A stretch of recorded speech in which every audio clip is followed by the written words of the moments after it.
Presenta IEM, la Escuela de Negocios de la Universidad de Montevideo.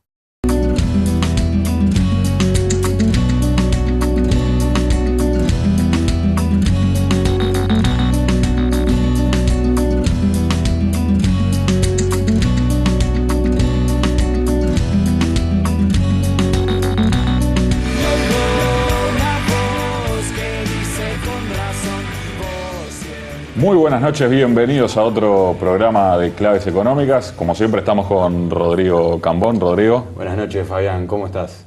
Varios temas tenemos para tratar hoy en el programa de hoy. Muchos temas, así que ya les presentamos los titulares del programa de hoy. Hoy en Claves Económicas, ¿qué pasa con las empresas? Molinos en problemas, la caída de la especia, el cierre de Messier Bricolage, el concurso del cambio Nelson. ¿Qué pasa con la cadena de pagos en el mercado? Además, el dragado de canales en los ríos compartidos con Argentina, el movimiento de puertos y los desafíos para la logística, la postura del centro de navegación. Hoy en Claves Económicas, los últimos datos de variables económicas, el dato de finanzas públicas y el nuevo número de déficit fiscal, el salario real y el mercado de crédito al consumo. Además, la demanda en el mercado laboral, los puestos más y menos solicitados de 2016. Hoy en Claves Económicas, por NSTV, el canal de Nuevo Siglo. Y recibimos en estudios al primer invitado de la noche de hoy, Alejandro González, presidente del Centro de Navegación. Muchas gracias por acompañarnos. Buenas noches y un gusto acompañarles. En los últimos años del gobierno kirchnerista, las medidas que tomó Cristina Fernández de Kirchner, la presidenta argentina, afectaron al funcionamiento logístico y de los puertos uruguayos. Con Macri en el gobierno argentino, ¿ya se revirtieron esos problemas que generaron esas medidas? ¿Todavía hay cosas por resolver?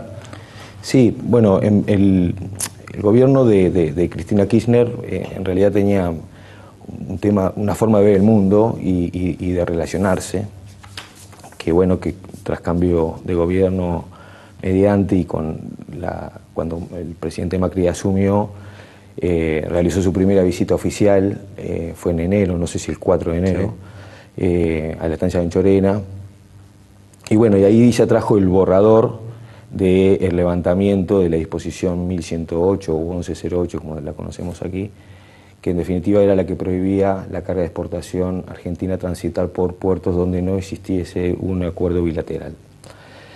Básicamente esa disposición bloqueaba el puerto de Montevideo, en realidad bloquea todos los puertos de Uruguay, ¿no? Lo que pasa es que cuando uno habla en materia portuaria generalmente asocia al puerto de Montevideo y al contenedor, pero no solamente eso pasaba, no era solamente el único modo o el único tipo de buques que estaba afectado.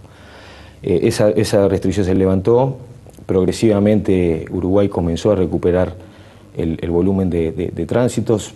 Era esperable que no se revirtiera la situación de un día para el otro, porque cuando una logística está trunca, bueno, obviamente la carga tiene que salir y se adoptan otras logísticas, como era, por ejemplo, salir por los puertos de Brasil, con contratos mediantes y demás. Así que hubo que esperar. Y luego sí, recientemente se levantó otra disposición, sí, que era de la prefectura argentina, que eso ya tenía más de tinte de seguridad y de aspectos técnicos más que políticos, que era limitar la dimensión de los convoyes siempre y cuando esos convoyes con carga de granos, por ejemplo. Estamos hablando de los convoyes fluviales. Fluviales, sí, los que bajan a través de la hidrovía, principalmente sí, atendiendo exportación de granos desde Paraguay, y que si de alguna forma esos convoyes, su destino final era Nueva Palmira, tenían ciertas limitaciones en cuanto a su extensión, y lo que provocaba obviamente costos operativos asociados y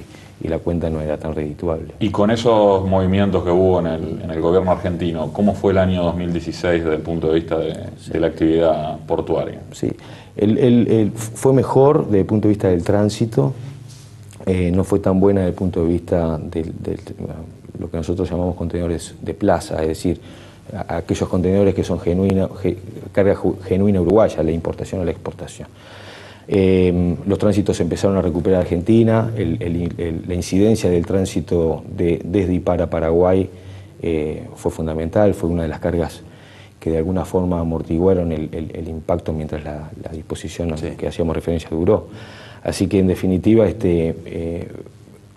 contentos de haber recuperado tránsitos argentinos, estamos más que satisfechos de la confianza del tránsito paraguayo a través de nuestras plataformas portuarias, pero bueno, un poco preocupados también por los niveles de importación y exportación, aun cuando recuperaron algo, pero creo que, si no mal recuerdo, tuvo una baja de un 9,9% en términos de cajas movilizadas.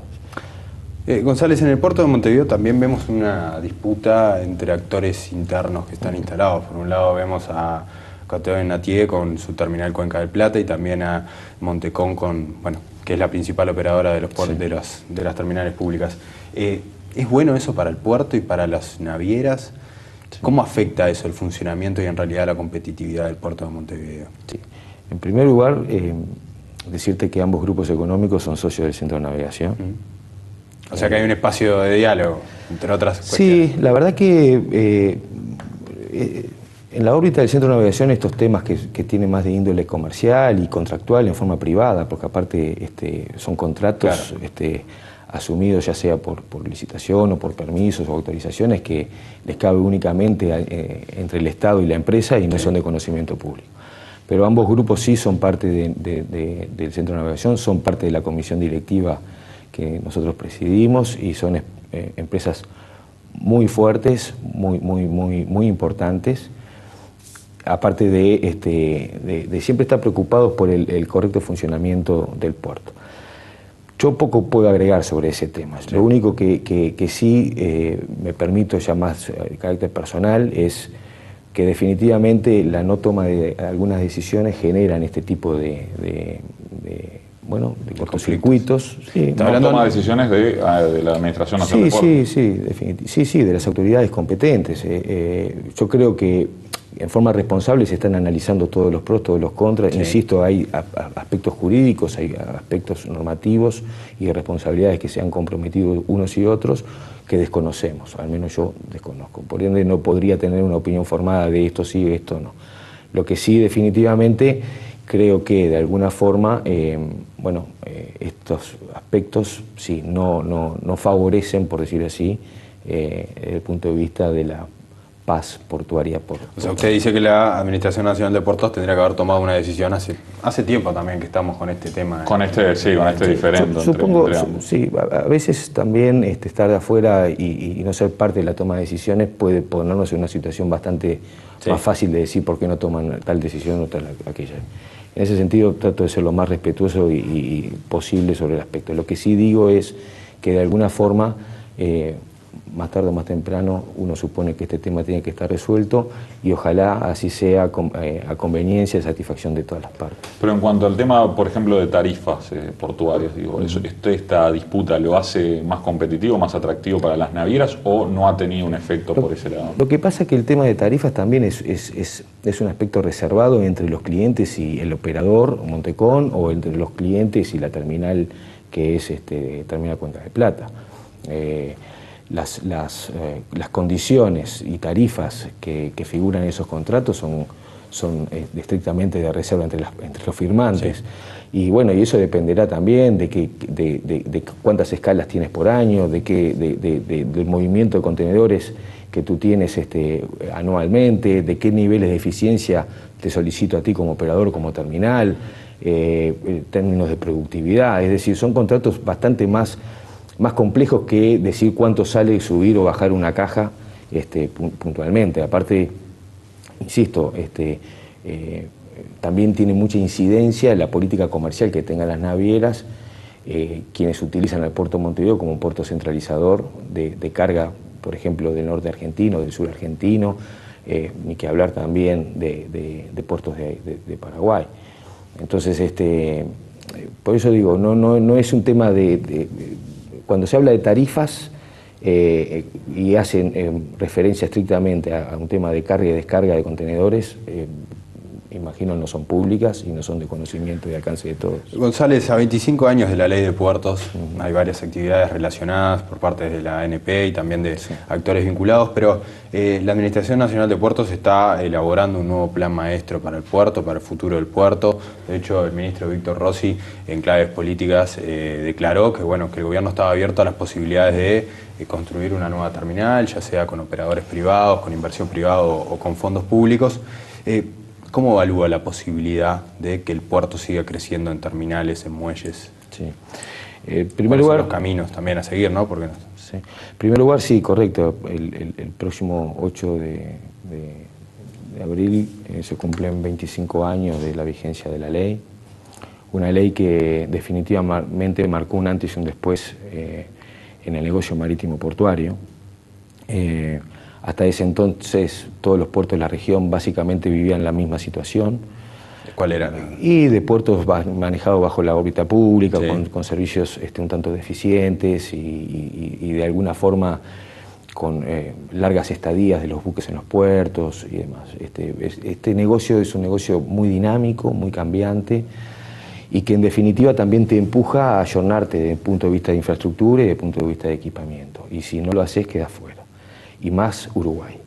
Entonces, ¿por qué? Porque en sí mismo no es un mercado atractivo en términos de carga genuina, ¿sí? Entonces, esta ley lo que posibilitó fue, por un lado, la participación de privados en negocios fundamentales.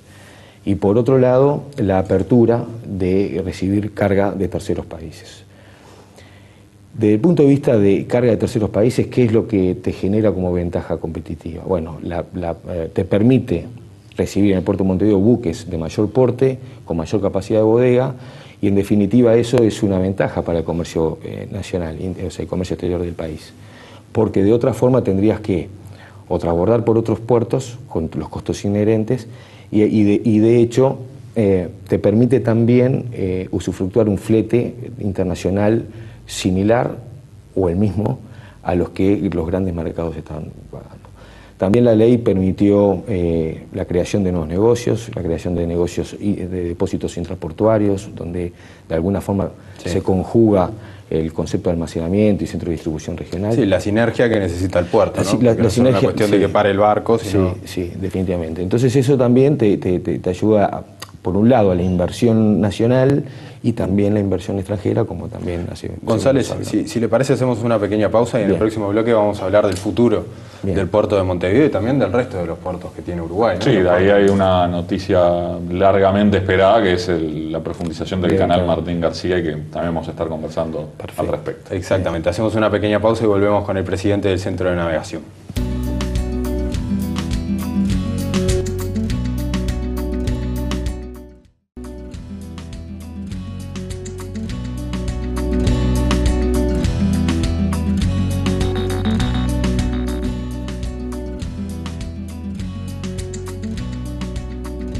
Seguimos en Claves Económicas con Alejandro González, presidente del Centro de Navegación.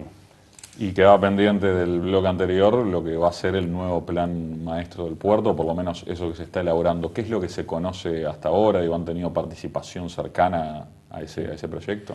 Sí, bueno, se supone que la definición de un plan director, un plan maestro, vendría a ser como una especie de guía, una hoja de ruta, ¿no? Sobre todo porque tiene mucho que ver también la estimación de volumen futuro, ¿no? Y eso en definitiva de alguna forma es como tener una bola de cristal, y a veces no sucede. Sí fuimos parte, fuimos uno de los actores que se reunió con la consultora contratada, a pedido también del presidente de la Administración Nacional de Puertos, Alberto Díaz, y del ministro Víctor Rossi. Mantuvimos una reunión con ellos, le dimos un poco la percepción de la Cámara de aspectos generales, ¿no? En lo que refiere a seguir trabajando en temas de infraestructura, en temas de profundidades y demás. Un poco lo que hablábamos de llevar a Montevideo a ser ese puerto de aguas profundas que Uruguay se merece desde el punto de vista como ventaja competitiva respecto a otros puertos de la región. ¿El puerto de Montevideo tiene la capacidad de profundizarse? De hecho, el último muelle que se construyó tiene la capacidad de tener una profundidad mayor, ¿no? Pero el puerto en sí, la logística, su funcionamiento... Sí, lo que pasa es que ahí también entra a tallar aspectos jurídicos, como lo hace en el Tratado del Río de la Plata. Entonces, en definitiva, hasta cierta profundidad podemos ir sin consentimiento, por decirlo así, sí informando, pero sin consentimiento, y de alguna forma, más allá de esa profundidad, deberíamos tener la anuencia O sea que el puerto de aguas profundas debe ser Montevideo. Desde nuestra visión, lo que... Por lo menos por el momento. Sí, porque también un puerto es viable desde el punto de vista de la carga que va a movilizar, qué lugar tiene, dónde va a estar, si hay gente, no hay gente, cuáles son sus conexiones, desde el punto de vista desde lo eléctrico hasta bueno, temas de saneamiento y demás. Es decir, no es una cosa que, bueno, lo ponemos acá y a otra cosa. Ahí, en ese sentido, digo, el puerto tiene que seguir como abriendo otros espacios. Me refiero a, por ejemplo, bueno, se habla del puerto pesquero en Capurro, tiene que separar lo que es la terminal especializada o terminal, los cruceros que llegan al puerto, como para concentrar solamente la actividad más vinculada a contenedores, etcétera, ahí en yo creo que sí. Yo creo que el desafío es el de Puerto Montevideo es un puerto multipropósito, ¿no? Conviven las más variadas actividades y por eso los diferentes tipos de buques que recibimos. De alguna forma, la futura terminal de pesca lo que va a hacer es dar un poco de oxígeno a ciertos muelles que hoy tienen un estrés importante de buques pesqueros atracados. De alguna forma, la segregación de los muelles por áreas de negocio y demás, bueno, yo creo que es el gran desafío que tiene el plan director. Una cosa es Montevideo dentro de unos años, sin una eventual tercera planta de celulosa, y otro plan es con una tercera planta de celulosa movilizando a través de Montevideo 2.300.000 toneladas de González, celulosa. ahí entra la cuestión de si, por ejemplo, pueden convivir la soja y la celulosa con los contenedores. Bueno, hay que ver cómo se piensa sacar esa celulosa, sí. si esa celulosa se va a sacar mediante el arribo de buques especializados o si va a ser una combinación también con carga de contenedores. Ese tipo de cosas es un poco lo va a definir dentro de la estrategia de la empresa, que obviamente es de la empresa. Pero bueno, nos pasa con la planta en el puerto de Montes del Plata, que ahí también hay cierta parte de la producción que se carga en buques especializados y otra parte, diría que casi un 50 y 50, en contenedores y bueno, y por eso arriban ese tipo de buques portacontenedores al puerto. Así que, pero insisto, creo que es un tema, y de hecho a mí lo que más me preocupa es, porque a veces nos ponemos como diciendo, bueno, la celulosa está en el muelle, ¿cómo la sacamos? Sí. El problema es cómo llega al muelle, ¿no? Cómo llega al puerto. Que eso también va a generar un estrés en la entrada del puerto. Sí, y necesidad de inversión. Se habla del ferrocarril como entrada masiva de ese tipo de carga. Entonces, bueno, yo creo que va a cambiar bastante la fisonomía de nuestro puerto, no solamente dentro, sino también por fuera, claro, ¿no? En los accesos por lo pronto. Y ahí, bueno, mencionamos en el bloque anterior lo que ha sido la decisión de profundizar el canal Martín García, algo largamente esperado, largamente anunciado y que nunca se termina de concretar. ¿Esta vez creen que sí va por buen camino? Sí, porque es parte del primer tema que hablamos. De alguna forma, las relaciones entre los países mejoró significativamente. En los ríos compartidos, como el río Uruguay o el río de la Plata, tienes que tener cierta sintonía política y de buena comunicación y de buen relacionamiento. Si alguna de las dos partes no está dispuesto a eso, es muy difícil que la Comisión Administradora del río Uruguay o la Comisión Administradora del río de la Plata funcione y funcionen bien. Con el Martín García lo que tuvimos fueron dos problemas. Uno fue un incorrecto mantenimiento que nos hizo perder profundidad.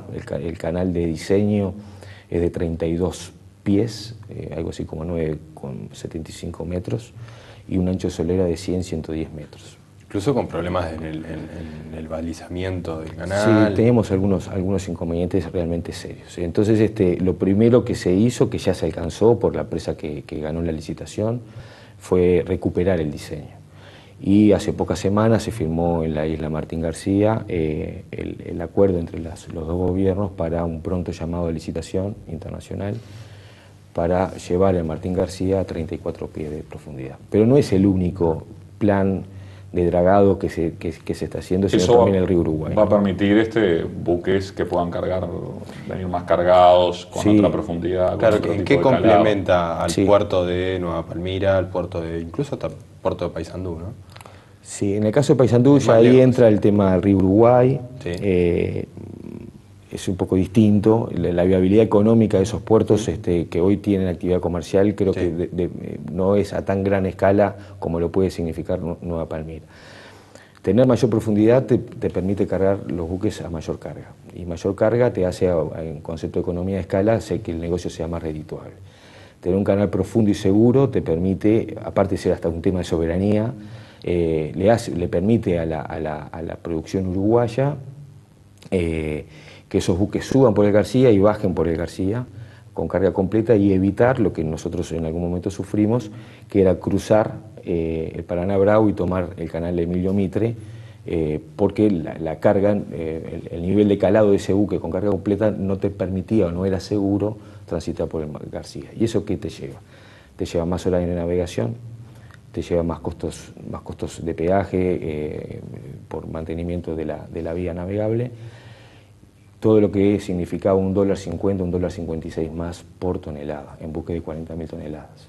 Estamos hablando que el canal Mitre es el que ingresa Sí, por el Argentina. que es Argentina y que va a puertos arriba. Pero también de alguna forma, con esto que se logra acordar por parte de los países, el Martín García, por lo menos por ahora, alcanzaría la misma profundidad del Emilio Mitre. ¿Qué pasa con los puertos oceánicos? El proyecto de Mujica era el puerto de aguas profundas en Rocha, pero también hubo durante los últimos años algunos proyectos vinculados al puerto de La Paloma, primero con la forestación, también algunos, por lo menos propuestas para trasladar los buques de pesca a La Paloma. Sí. ¿Hay futuro de puertos? ¿Es viable para el sistema portuario uruguayo los puertos oceánicos, los que quedan de Montevideo hacia el este? Sí, en algún momento será un tema que habrá que estudiar. De hecho, tal vez el proceso de estudio deba comenzar o ya debió haber comenzado. El asunto es, nuevamente, qué tipo de carga hay en la zona, cuánto paga esa carga. No es una tarea sencilla. El privado nunca se va a oponer a tener mayor infraestructura y más alternativas, eso es claro. El asunto es, tú mañana armás esa infraestructura y es vacía, ¿qué pasa? No, la cuestión es si es prioritario o no es prioritario para el funcionamiento logístico de Uruguay tener un puerto de aguas profundas, por ejemplo. Sí, seguramente sí. A ver, lo es y seguramente lo va a hacer. El asunto es que dentro de nuestra opinión, como sector, entendemos que hay unas cuantas cosas más por hacer en Montevideo y también en Nueva Palmira como para eso. Yo a priori no me imagino carga de granos de la zona, entiéndase Paraguay, Argentina, con los costos inherentes a transbordo y demás, yendo hasta La Paloma para luego transbordar a otro buque de mayor porte. Por lo menos no lo imagino. Es decir, ya bastante genera dentro de la ecuación económica bajar con convoyes hasta Nueva Palmira, ¿no? Para que hay buques. Por eso la importancia de tener canales profundos. Alejandro González, presidente del Centro de Navegación, muchas gracias por acompañarnos. No, gracias por la invitación. Hacemos una pequeña pausa y ya volvemos con más claves económicas.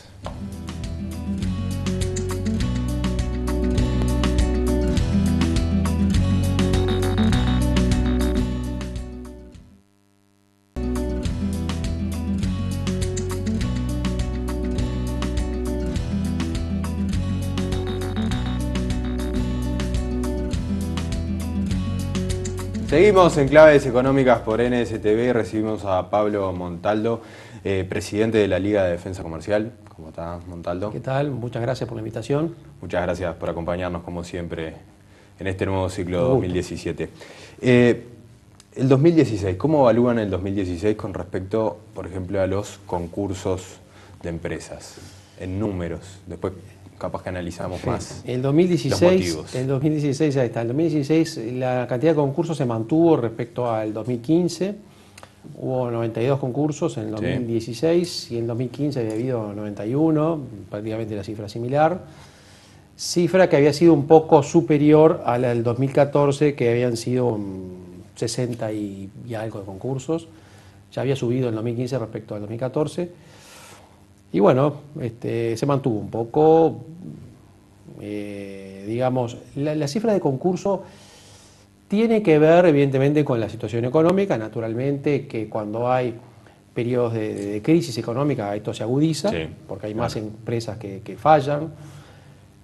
Pero a veces la relación no es tan Directa. lineal, o sea, hay una correlación, pero quizás es un poco más diferida en el tiempo. Y a veces hay otros factores coyunturales que hacen que, bueno, que las empresas que se junten en una serie de concursos. Hay grupos económicos también que piden concursos, entonces hay un grupo económico que tiene 2 o 3 empresas y eso hace un poco inflar la número. cifra, la cantidad de concursos, ¿verdad? Claro, claro. Y ahí, o sea, con respecto a cheques rebotados, cuentas corrientes suspendidas, otro de los relevamientos que hace la Liga de Defensa Comercial, Sí. ¿cómo estuvo 2016? El 2016 fue menor al 2015. En el 2016 tuvimos alrededor de unas 2.000 cuentas, entre cuentas suspendidas y clausuradas, unas 2.000 cuentas, y en el 2015 habían sido en el entorno de 2.200 por ahí. Se bajó como un 10%, hay una pequeña baja en el 2016. Estamos hablando de que estamos en el entorno de las 2.000 cuentas. El pico mínimo de cuentas se dio allá por el, digamos, 2007, por ahí, con menos de 900 cuentas, 800 y algo de cuentas suspendidas en el año. Y bueno, ya estamos en 2.000, en la época de la crisis era más de 3.000. 2003. También hoy hay más cuentas, ¿no? En el banco. También hay más cuentas, sí, también hay más cuentas. Pero esta baja que se produjo, pequeña baja que se produjo en el 2016, podría estar indicando cierta mejora, digamos, podría estar correlacionado con cierta mejora en el nivel de actividad económica. Montaldo, ¿cuál es la situación de esas empresas que van a concurso? ¿Por qué van a concurso? ¿Hay un análisis, por lo menos aproximado? Las razones por las cuales las empresas van a concurso son múltiples. No hay una razón. Hay razones, como le decimos nosotros, endógenas y exógenas. Sí. Hay empresas que van a concurso porque están mal administradas. Es un problema interno. Es un problema interno, empresas mal administradas, mal gerenciadas, que no han logrado o que tuvieron su época de esplendor y que después... O tomaron decisiones incorrectas. Pero hay muchas causas, muchas causas. Después hay causas exógenas a la empresa, ya sea problemas de mercado, Sí. en algunos casos, problemas que ellos arrastran de otros que a su vez piden concurso y los arrastran a ellos. Hay muchos casos, por ejemplo, en la industria de la construcción. Por ejemplo, hay un caso emblemático que es Calpusa, una empresa constructora muy importante. Esa empresa fue arrastrada por otras, por una empresa ecuatoriana, no sé si saben el caso es la planta de ciclo combinado que se está haciendo, que el concesionario era una empresa ecuatoriana, que a su vez subcontrató a Calpusa y que, bueno, la arrastró, digamos. Después está el tema de la regasificadora, la brasileña OAS, que también está en concurso, que a su vez arrastró a otras. O sea, las causas de los concursos son muy variadas, muy variadas. Problemas de los accionistas, el caso de Cereoil, por ejemplo, es una empresa de cereales muy importante, había problemas entre los accionistas entre sí, problemas de la empresa y entre los accionistas entre sí. Eso a su vez generó también problemas en otra empresa que es Molino Dolores, que está Tenía vinculada. dos empresas más del mismo grupo, una es Molino Dolores, que también pidió concurso. Sí. La cuestión es la relación entre esos factores externos o internos de la empresa que se mantenga balanceada y que no crezcan los incumplimientos de empresas por factores exógenos, ¿no? Que ahí sería... Bueno, o sea, y luego que vos decís, cuando la economía se empieza a enlentecer o empieza a haber problemas de crisis, ahí sí empiezan a haber más dificultades, más cuentas clausuradas, más cuentas suspendidas y más cantidad de concursos que esto se ve de alguna manera diferido en el tiempo. No es que la empresa empieza con dificultades hoy, muchas veces lamentablemente las empresas demoran en pedir el concurso. Es decir, bueno, empieza con dificultades hoy y el concurso lo pide dentro de 2 años. Porque es una decisión, convengamos que no es fácil, decir, bueno, entré en concurso y no puedo pagar. La nueva ley de concursos fue pensada también, uno de los objetivos era, además de obviamente ayornar legislación que tenía muchísimos años, sí. Como una alerta temprana para las empresas, justamente para que no esperaran hasta último momento, sino que las empresas que empezaran a tener dificultades pudieran, a través de la ley de concursos, seguir funcionando y de repente revertir la situación. ¿Eso se ha cumplido en la práctica? Sí, la ley de concursos trajo varias innovaciones. Empezó a operar en el año 2008, la nueva ley, la 18387, y trajo varias innovaciones. Una innovación importante es lo que se llama el concurso necesario. O sea, que un tercero puede pedir el concurso. O sea, si tú sos acreedor de una empresa que no te paga, bajo determinadas circunstancias tú podés pedir concurso de esa empresa, en determinadas circunstancias que te habilitan a pedirlo. La Liga de Defensa Comercial está habilitada a pedir el concurso de una empresa que sabe que está incumpliendo y que no hace nada para regularizar su situación. Y eso ha habido un número importante de empresas en concurso necesario, o también a veces ante la amenaza del concurso necesario, la empresa se apresura y presenta el concurso voluntario, porque el concurso necesario implica determinadas presunciones, que el empresario no se presentó en tiempo y forma, y eso lo puede hacer culpable del concurso. Y hacer al empresario culpable del concurso tiene algunas implicancias desde el punto de vista comercial. El juez puede hacer responsable solidariamente del pago de las deudas e incluso puede tener alguna derivación penal, eventualmente. Entonces, a veces eso sí es una innovación importante. Otra innovación importante de la ley fue lo que se llama la venta en bloque, que antes no existía. La posibilidad de que, después de determinado plazo, de que, bueno, se juntan los acreedores y se puede, de alguna manera, vender la unidad productiva. No ha funcionado en muchos casos, pero en algunos casos sí. Se buscó, por ejemplo, con Fripur. Con Fripur, ahí está, exactamente, es un ejemplo. Y no se logró tampoco. Bueno, no, pero hay una empresa que compró, digamos, Sí. mayoritariamente los activos. En algunos casos sí, no son muchos, pero eso es una innovación importante. Eso era la vedette de la ley. Funcionó en algunos casos, no en muchos, pero... Claro, para no desarticular el porque proceso la empresa productivo. vale más cuando está en actividad que cuando está en cesación de pagos. Eso es una realidad. Entonces, una empresa en actividad realmente tiene más valor, los activos tienen más valor, y siempre se trata de llegar a eso. A veces no es posible, pero bueno, en fin, y los plazos se acortaron muchísimo. Los plazos entre que... Antes los plazos eran... Y se acortaron los plazos que tienen los jueces para decidir, los acreedores para juntarse, y los plazos del concurso. Fíjate, el concurso de Pluna, por ejemplo, uno de los concursos más complejos que hubo en los últimos tiempos, hubo otros concursos complejos anteriormente, pero de los últimos tiempos, y se resolvió en un tiempo, claro, yo puedo decir 4 años y algo, parece mucho, pero para lo que eran los concursos antes, fue velocísimo. Y se resolvió en cierta forma favorablemente, digamos, para los acreedores particulares, por ejemplo. ¿Qué pasa con Alazú? Hablando así, ya que seguimos en con el el rubro sector aeronáutico, Alazú, Dirus, Sociedad Anónima, se llama la empresa. Y bueno, es una empresa que justamente ahí se le pidió el concurso necesario, porque Sí. la empresa por las de ellas no se presentaba. Lo pidió el fondo. Lo pidió el Fondes, exactamente. Que es el principal acreedor también de... Sí, es el principal acreedor, y seguramente si hay algo para cobrar, lo va a cobrar el Fondes, y poca cosa más. Muy pocos activos tiene la empresa y sinceramente el resto de los acreedores probablemente no cobren nada, ¿no? Claro. Creo que el Fondes ya pidió la liquidación de la empresa porque no... Y en cuanto a los tiempos de ese proceso, Y bueno, el concurso de Alas Uruguay se presentó en enero.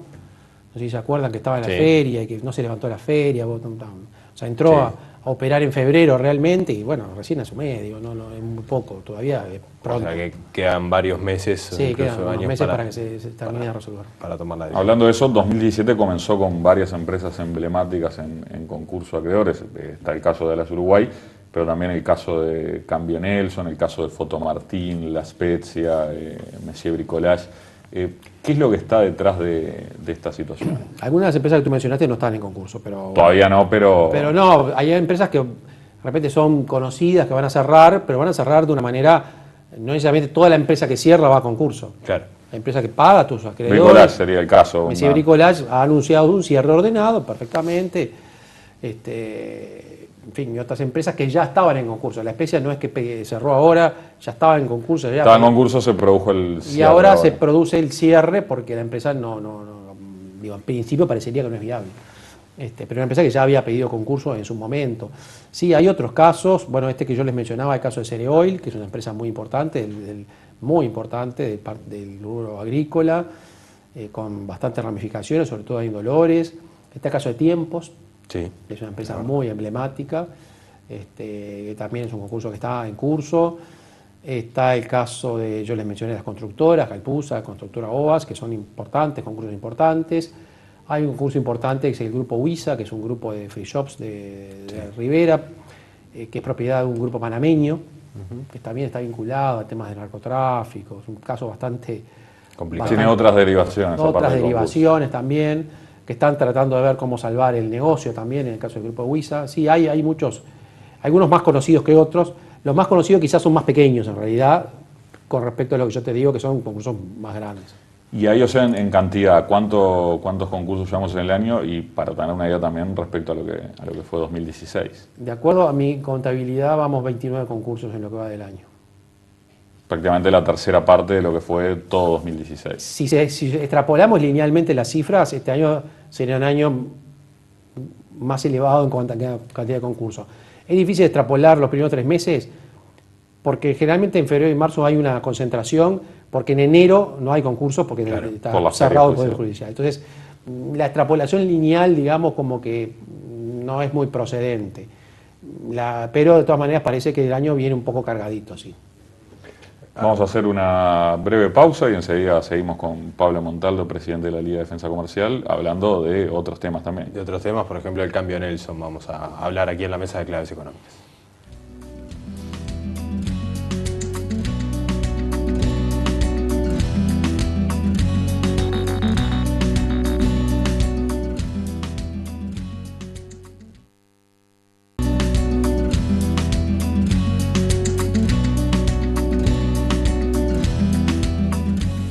Seguimos en Claves Económicas con Pablo Montaldo, presidente de la Liga de Defensa Comercial. ¿Cuál es la situación de Cambio Nelson actualmente? Fue un proceso que generó mucho revuelo público, pero también hay un proceso de liquidación y bueno, un proceso judicial detrás de eso. Sí, Cambio Nelson pidió concurso, Cambirey se llama la sociedad, pidió concurso una sociedad de hecho de los hermanos Sanabria, que es la que explota la explotación agropecuaria, tambo y otras actividades, y pidió concurso una empresa de alquiler de autos también, pequeña. También propiedad de la familia. Propiedad, sí, en parte de la familia Sanabria. Otras empresas del grupo no pidieron concurso, bueno. Es un grupo, digo, ahí, bueno, la situación de Cambio Nelson es un poco compleja de entender realmente, digo, por qué se da esta situación de insolvencia de la empresa. Como decíamos, no parece ser un tema exógeno, digamos, como hablábamos hoy, temas endógenos, exógenos, no parece ser un tema exógeno. Una empresa que había crecido desde un pequeño cambio, sí. Tenía 12 sucursales, 12 casas, bueno, dispersas en distintos lugares. Ahí parecería, no es difícil opinar porque uno no está por dentro, problemas de gerenciamiento, tanto de esa empresa como de otras del grupo económico y trasvasamiento de fondos entre una empresa y otra, ¿no? Importante destacar que hay varias empresas de la familia que siguen su funcionamiento normal, por lo menos por el momento. Sabemos que la familia tiene otras empresas, tiene empresas de transporte colectivo en varios departamentos, otras empresas, pero bueno, no, esas empresas aparentemente siguen funcionando, ¿no? Claro. No, por lo menos no han solicitado concurso. ¿Y qué posibilidades de cobro en el caso de Cambio Nelson tienen aquellos que depositaban su dinero ahí, una operativa que no está permitida por la legislación? No sé, ahí habrá que ver. Primero, esto todavía está a nivel de la justicia, todavía no está resuelta la aceptación del concurso, y después, si se resolviera aceptar el concurso de la empresa, habría que convocar a los acreedores a que lo que se conoce como verificar su crédito, o sea, presentarse y decir yo tengo mi crédito y demostrar con algún tipo de comprobante la deuda que reclaman. No sé si lo van a poder hacer, todos los acreedores lo van a poder hacer o no lo tenemos claro, la verdad no sé. Claro. ¿Qué tipo de documentación tienen? Porque eso es un tema que la ley de concurso también modificó para bien, en el sentido que los acreedores tienen que demostrar, más allá de que la empresa diga yo le debo a fulano de Mengano, bueno, se convoca, fulano de Mengano se tienen que presentar y tienen que demostrar. Porque antiguamente pasaba mucho que las empresas, antes de pedir concurso, inflaban su pasivo, con deudas contraídas días antes del concurso, que eran, digamos, muchas veces eran personas vinculadas a la empresa. Entonces los acreedores genuinos quedaban disminuidos en el porcentaje que les tocaba. Eso hoy ya no pasa, porque no solamente tienen que demostrar el crédito, o sea, causar, lo que se llama causar en la jerga jurídica, es, bueno, demostrar que efectivamente le deben y cómo fue que le prestaron la plata, si es una transacción comercial, presentar la factura, si es un crédito financiero, bueno, dónde salió la plata, demostrar el movimiento de la plata efectivamente a través de alguna cuenta bancaria, por ejemplo.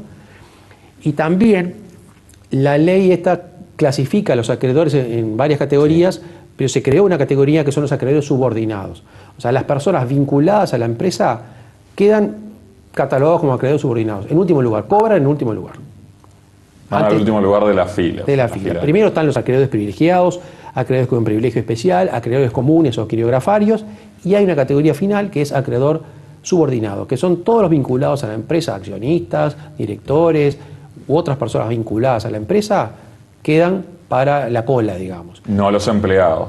No, los empleados tienen un privilegio, Están en los primeros lugares de la fila. Los primeros que tienen son los que tienen garantía real, ya sea una hipoteca, una prenda.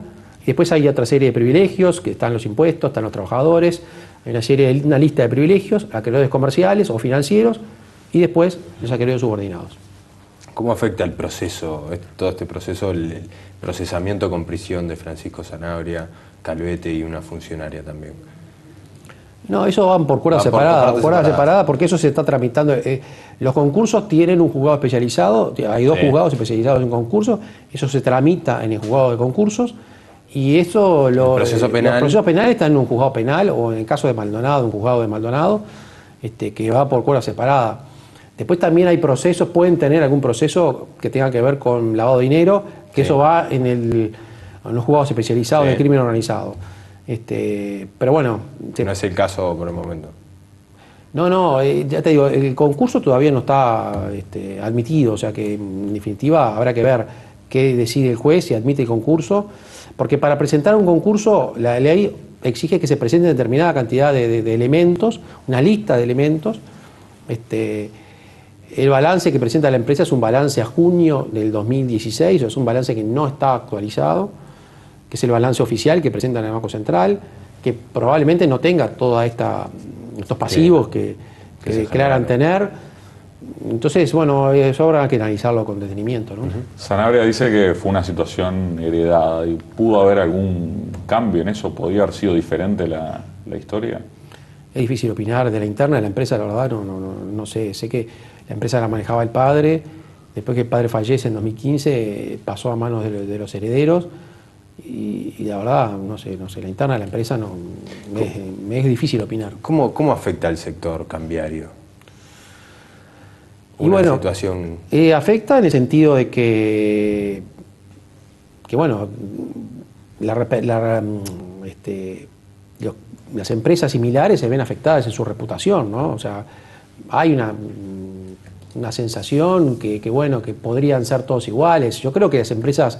Claro, que los cambios toman ahorros o depósitos. Claro, pero algo que en no el pueden sentido, hacer legalmente. o que incumplen con sus obligaciones, o que adentro hay todo negocios raros. Yo qué sé, pienso que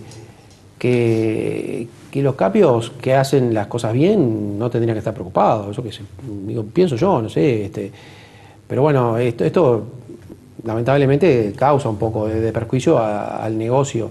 Sí, al negocio de las empresas cambiarias. Sí. Y la última pregunta, ¿por qué dejó la presidencia de la Bolsa de Valores en su momento? Bueno, pues fue en 2013, hace casi 4 años de eso. Y la dejé porque, bueno, había diferencias en el medio del directorio. Teníamos diferencias de estratégicas, de visión estratégica del negocio. ¿Volvería a la presidencia de la Bolsa de Valores? Se fue, el que me sustituyó a mí se fue. Por eso, el año pasado. Pablo Sidjar. Pablo Sidjar, sí, yo quiero mucho la Bolsa de Valores, la verdad que la Bolsa de Valores para mí es una segunda casa. Ahora estoy ocupado con la Liga y tengo este año y un año más. Sinceramente, es imposible asumir otra responsabilidad. La Liga es una responsabilidad muy grande, tenemos mucha tarea por delante y mientras esté en la Liga, voy a estar en la Liga y bueno, ahora la Liga se integró a la Confederación de Cámaras Empresariales, estamos trabajando en conjunto con las otras cámaras, tratando de llevar algunos temas de largo aliento, como por ejemplo el tema de educación, adelante, concientizar a la gente, y es una tarea también muy importante, o sea que de momento no me lo planteo si me lo ofrecen, tendré que decir que no en este momento. Pablo Montaldo, presidente de la Liga de Defensa Comercial, muchas gracias por acompañarnos esta noche. A las órdenes. Gracias, Montaldo. Vamos a una pausa y enseguida venimos con detalles del mercado laboral en 2016. ¿Cuáles fueron los puestos de trabajo más y menos pedidos? Con Federico Mutoni, el socio de la consultora Advice.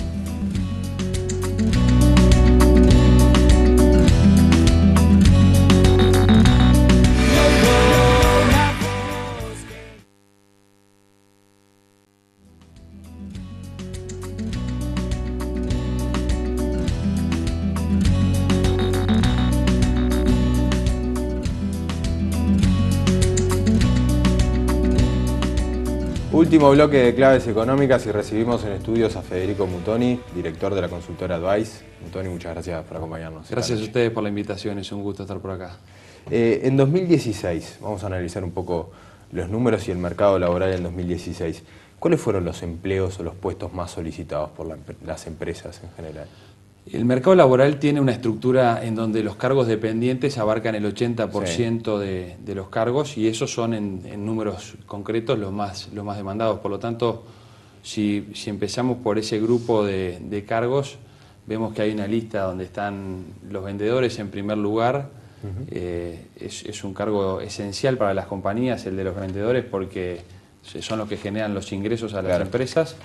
Y después hay cargos muy típicos y básicos de cualquier empresa, como son choferes, administrativos, auxiliares de limpieza y, por supuesto, cadetes o personas que atienden al público. Llama la atención en esta lista de los cargos operativos cómo empieza a ingresar en el top 10 el cargo de cuidador o de asistente de cuidados en esta nueva era que hay de un sistema nuevo de cuidados para las personas. Ahí eso tiene que ver, esa demanda de cargos, con el comportamiento de la economía, o también con que son cargos muchas veces de alta rotación de personal. Tiene que ver con las dos cosas, hay más rotación en este tipo de cargos y tiene que ver también con las transformaciones que se van produciendo en la economía. Por ejemplo, tenemos una población que se está envejeciendo y que va a vivir más años, entonces necesitamos más gente no solo para cuidar a esta población, sino también necesitamos más gente en la salud. Y por eso en otras categorías también vamos a ver que empiezan a aparecer el auxiliar de enfermería en los primeros 10 de los cargos técnicos, o en los profesionales empieza a aparecer en el primer lugar el licenciado en enfermería. ¿Por qué? Bueno, porque va cambiando la extensión de la vida de las personas y esto va afectando también la economía y la demanda laboral. ¿Podemos repasar cuáles son esos top 10 tanto de profesionales como de cargos administrativos demandados? Por supuesto, decíamos en los profesionales, los licenciados en enfermería o los contadores, los abogados, arquitectos, ingenieros, médicos, son algunos de que están en el top 10. Esto nos hace pensar en algunas cuestiones como que todavía aquello de mi hijo el doctor sigue funcionando en Uruguay. Si bien los profesionales ocupan una porción pequeña del mercado, no más del 5%, pero aquellos que estudian una carrera universitaria y en carreras tradicionales van a tener de alguna manera una protección importante para el trabajo. En tiempos en los que se habla de la automatización y donde hay casi un 50% de trabajos que pueden ser sustituidos a futuro, es una buena cosa estudiar una carrera universitaria en estas carreras tradicionales. Y en cuanto a los cargos técnicos, llama la atención tener en los dos primeros lugares del top 10 a los profesores y a los maestros. Esto nos habla, después por supuesto nos llama la atención el carpintero, algo que uno creía que ya no lo iba a ver nunca más en esos rankings, pero siguen existiendo, pero después mecánicos, técnicos, electricistas, etcétera. Pero el hecho de que estén los profesores y los maestros entre los primeros lugares de los cargos técnicos nos habla de que hay una demanda permanente en el sector de la educación y que esto se ve definitivamente en este tipo de listas. Con respecto a los cargos técnicos y profesionales, ¿cuál es la situación con respecto a eso? ¿Ha aumentado la demanda por cargos técnicos y profesionales? ¿Es mayor el peso que tienen en el total de los trabajadores? Todas las categorías de cargos han sido menos demandadas en el año 2016 con respecto al 2015, eso en línea con lo que sucedió en lo que viene sucediendo en la economía en general, y por lo tanto esto no es ajeno. Con respecto a eso con respecto a la demanda laboral, a la demanda que es un dato general. importante porque es lo que están requiriendo las empresas y bueno... Exacto, los profesionales han tenido una protección porque su caída ha sido menor a la caída general y los cargos técnicos, si bien cayeron en la misma proporción, a lo largo de los años los cargos técnicos vienen creciendo en su participación. Por lo tanto, es importante que sigamos teniendo estudiantes que vayan a la UTE o que busquen carreras técnicas, porque van a tener su participación en el mercado total es mayor hoy y es bastante relevante. Y al mismo tiempo, la posibilidad de ser sustituidos en el futuro es menor. O sea, no es como aquellos cargos donde uno requiere mayor disposición física o tareas como atención de un teléfono o cargar datos, donde fácilmente van a ser sustituidos por máquinas o por robots o por automatismos. En este caso hay una expertise particular que se va a mantener. Hablando de eso, la automatización o robotización, ¿es un fenómeno incipiente en Uruguay? ¿Hay ejemplos ya de casos prácticos de eso que se están dando, donde hay puestos que se han automatizado o robotizado incluso? Esto en realidad es algo que es bastante... Hace tiempo algunos gerentes de recursos humanos de compañías me decían, si yo puedo sustituir a un trabajador manual por algún automatismo, robot, que me cueste menos de 40, 50 mil dólares, lo voy a hacer porque lo voy a poner a trabajar ese automatismo 3 turnos, sin feriado, sin descanso, y por lo tanto la rentabilidad va a ser mayor. Y entonces así hoy en Uruguay todavía estamos algo más lentos en ese sentido. ¿Por qué? Porque la posibilidad de automatizar un trabajo, una función, y esto es un llamado de alerta, un llamado de atención para los trabajadores, tiene que ver con el costo de la implementación de ese automatismo, con la posibilidad técnica de hacer ese ajuste, de pasar de una persona a un automatismo. Tiene que ver con la escasez de habilidades que haya en el mercado para eso que yo quiero automatizar. Y tiene que ver también con las regulaciones y la aceptación del medio social. Es decir, ¿nos van a dejar automatizar esto o va a ser más complejo? Por lo tanto, yo lo que le recomiendo también a cada uno es que vea que tiene cierta posibilidad de que se automatice o se robotice su trabajo dentro de 10, dentro de 5, dentro de 15 años, que empiece a aprender cosas nuevas y que vea si está haciendo un trabajo demasiado rutinario que el día de mañana lo puede hacer una máquina. Es un punto importante porque en la vida cotidiana uno ve continuamente cuestiones comerciales, por ejemplo, en la estación de nafta o en el peaje, que en otros países del mundo son cuestiones que el pago se hace de manera automática. Entonces, ¿cómo se incorporan esos hasta en los puestos, supermercados, se está viendo incluso ya en Uruguay, con cajas automatizadas que le permiten a uno directamente ir a pagar sin la necesidad de que esté el cajero. Claro. Exactamente. Es muy fácil encontrar hoy en Internet, en algunos sitios, donde se establece un estudio de qué posibilidades tiene mi trabajo de ser automatizado. Si está cerca del 90%, realmente hay que preocuparse y empezar a aprender habilidades nuevas. Por ejemplo, hoy las telefonistas o los centros de atención telefónica están entre arriba de un 90%.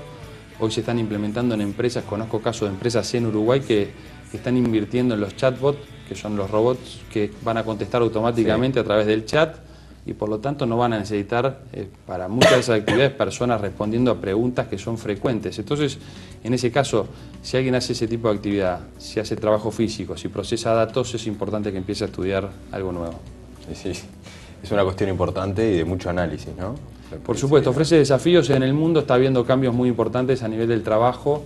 Ya dijo el director de la OIT que el desempleo va a tender a aumentar en todo el mundo, porque esta dinámica de cambio no se va a poder ajustar rápidamente y por lo tanto la tecnología, que incorpora múltiples beneficios, también va a implicar algunos desafíos a los que vamos a tener que ir enfrentándonos de a poco. Federico Mutoni, director de Advice, muchas gracias por acompañarnos esta noche. Gracias a ustedes, un gusto. Gracias. Fabián, todo por esta noche, todo por este programa. Un programa cargado de entrevistados y esperemos que haya sido del agrado de los que están. Y mucha información también. Nos reencontramos el próximo martes a las 21 horas por NSTV, el canal de Nuevo Siglo, y como recordamos siempre, mañana en Off the Record con todo el equipo de NSTV. Muchas gracias.